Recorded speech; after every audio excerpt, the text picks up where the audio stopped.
在鸡中翅表面划2刀，这样子等我腌的时候比较好入味。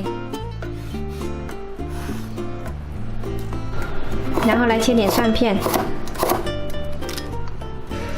接下来洗一小把紫苏，腌好了之后来给它切碎，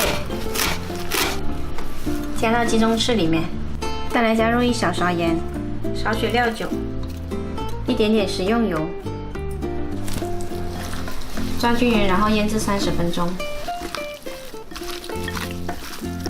腌好了之后呢，我们把鸡中翅挑出来，平底锅加入适量油，把鸡翅膀放下来煎。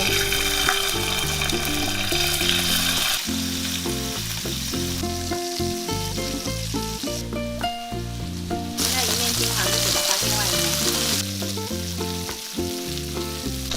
煎到表面的金黄了，就来加入几片姜，再淋入一点点料酒。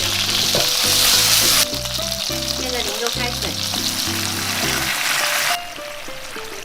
把刚刚腌制的紫苏跟蒜片加进来，然后加入几颗冰糖，再淋入2勺生抽，调中小火，盖上盖焖到收汁。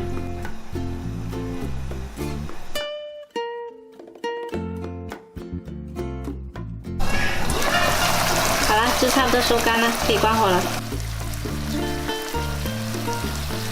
哇，好香！